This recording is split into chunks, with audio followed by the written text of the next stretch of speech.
So, samahan nyo naman ako mga ka-Beksi for today's vlog sa aking lunch out. Kasi wala akong baon. O ayan, naglalakad tayo. Papunta sa kabsa.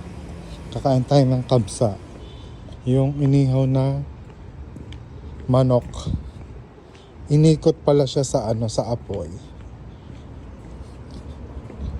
Punta tayo sa kabsaan. Grabe mga ka-Beksi ang init. Naglalakad tayo sa araw. Ang temperature ay 36. 36 degree. Nag-aapoy ang daan. My God. 5 minutes walk lang naman yung lalakarin natin. Pero talagang nakakatusta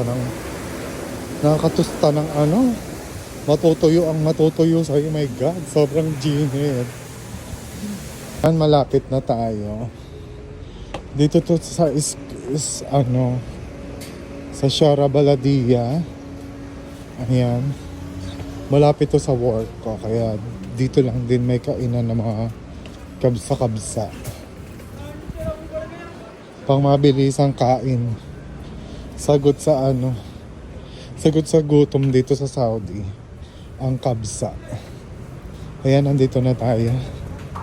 Pasok na tayong init, my God. Mga ka-Beksi, naka-order na tayo ng ating kakainin ngayong tanghalian.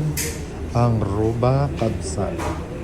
1/4 lang na manok yung kasi ako lang naman kakain. Masyado malaki pagkalahati. Parang isang chicken joy, ganon.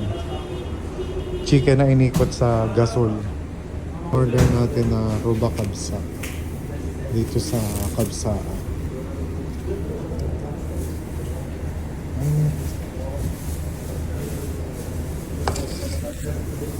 Ayan. So nilagyan ng plastic tapos meron niyang kasamang mga dahon-dahon.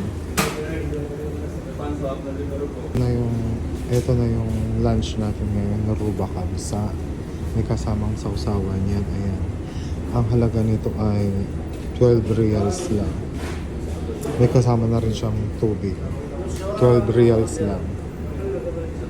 Ayan ang pagkain ng mga OFW.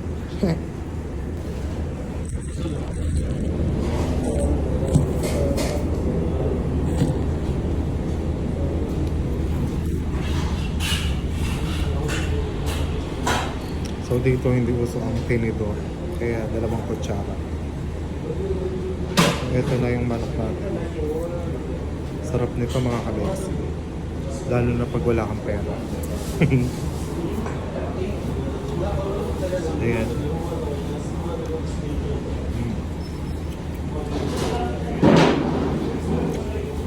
Lagyan natin ito.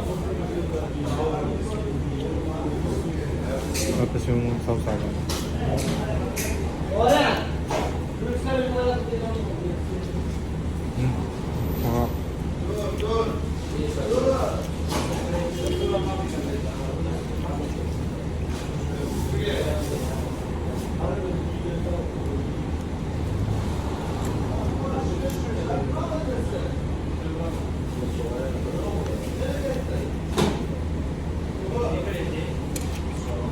Yung ditong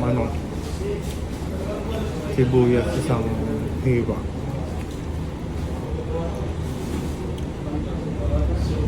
Kainin natin yung nasa loob.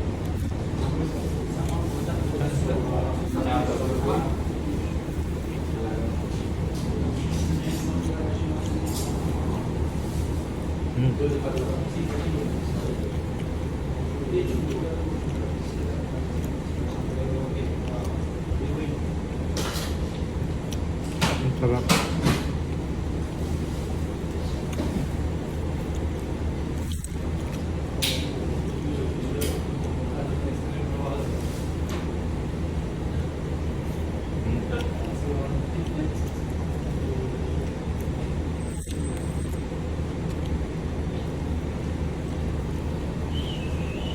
So kakain muna ako mga ka-Beksi.